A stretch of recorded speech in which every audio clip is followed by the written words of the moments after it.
Three, two, one. Porterhouse or rib roast? Porterhouse steak or rib roast? Hey, so this week 20th is Father's Day, and so I think instead of ribeye, right, we are going to go for the Porterhouse steak, because Porterhouse steak is also known as the boss steak. So being, generally fathers are the boss and the powerhouse of the family. So I think we'll go with the Porterhouse steak, right? So let's go make it. So to season the steak, take an empty white plate and then drop some salt in there. So just take a generous amount of salt, put it in there, up to your taste. Next thing, add a pinch of pepper.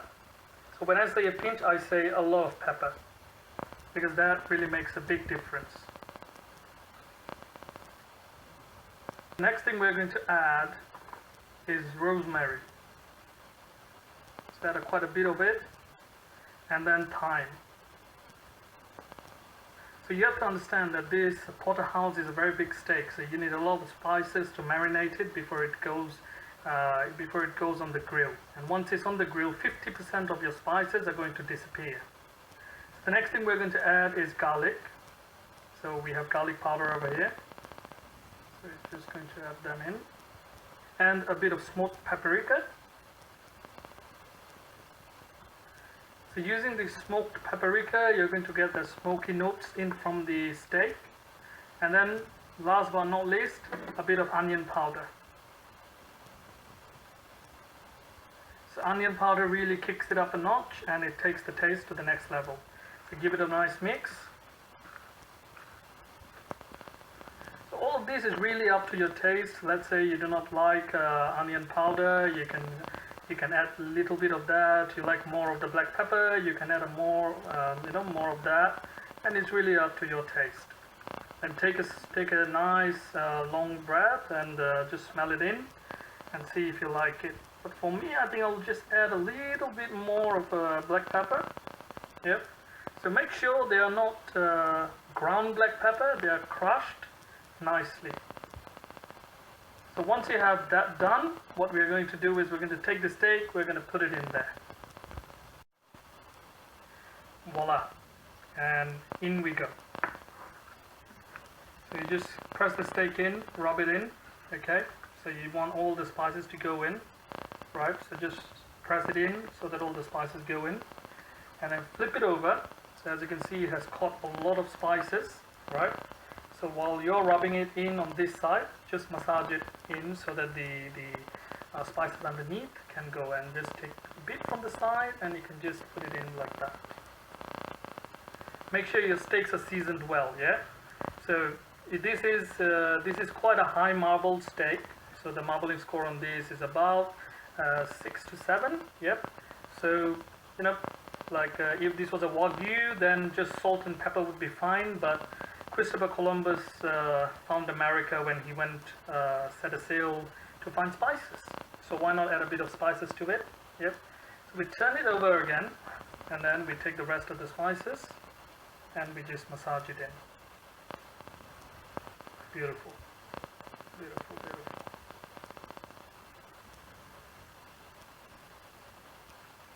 So as you can see, all the spices are beautifully on the steak and none of it is wasted. Spices are like gold and silver. They are commodities. They used to be traded as commodities. Until these days, spices are still traded as commodities. So don't waste your spices. Okay? So now we are just going to set it aside in the freezer, and we're going to let it just absorb all the amazing aroma, the essential oils from the spices. And then once it is marinated wonderfully, we're going to grill this. Just make sure the sides. Yeah. You got a wonderful steak. Okay, now if you can see that over here I have some of the beef fat that is rendering fat from here, and then basically the oil you see that's getting heated up here is basically all beef fat. So whoever said that you should cook your steak, fry your steak, or sear your steak with butter, please tell him beef fat is the best. Yep. So now what I'm going to do is I'm going to take the porterhouse, and then I'm just going to put it on the grill, and you can hear the sound. This is exactly what we want to hear. Exactly this sizzling sound. And I'm going to put the heat up. And if you notice that I put it on a slanted angle, basically the reason of this is because what we want is basically the grill marks to be on the steak, which will look like diamonds. So that's how we put it on slanted. And then once after 3 to 4 minutes, or probably 3 minutes, I'll flip it over to the other side, and then it will create that diamond grill. So we'll catch you after that. So as the steak is cooking, now to cut the steak's richness, we would need some vegetables, right? So I have here some cauliflower that I'm just going to put on the beef fat. And I have already seasoned them with salt and pepper.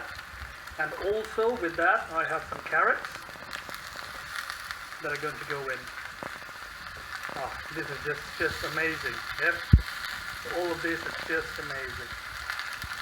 So once all of these are done, this will be an amazing, amazing Father's Day dish. So I'm just going to take the steak and I'm going to flip it on the other side. I'm going to let it cook through. Now I'm still not going to reveal what's happening underneath, so let's just keep that in under anticipation. Yep. Alright, don't be alarmed, I have added a vine of tomato in there, but this is the reveal. So you take the steak, you flip it over, and voila, look at the marks. Oh, this marks makes the steak amazing. So just keep on cooking, and on this side you can see, I'll just give them a bit of toss, right?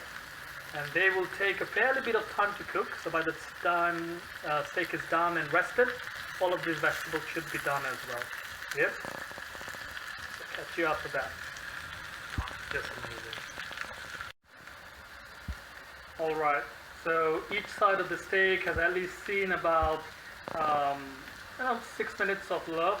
So you see this bone over here, it's going to remove a lot of heat. So don't be worried that your steak is going to get well done, because what we're targeting for this is medium. So I believe now my steak is done. I will just give it a sear on the side, because you see we do not want it to be white like that, right? We want color all around the steak. So we just put a bit of sear on the side, and then on this side flip it over and put a bit of sear on the other side. Oh, this is amazing. Yeah.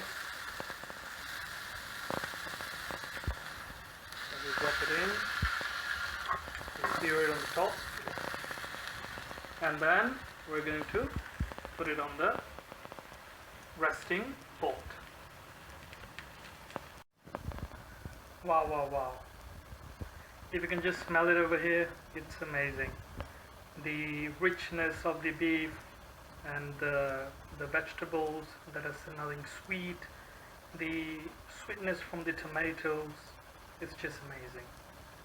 I hope you really enjoy this recipe and do make it for your Father's Day. I'm pretty sure they're gonna be excited and they're gonna appreciate you even more. Thank you.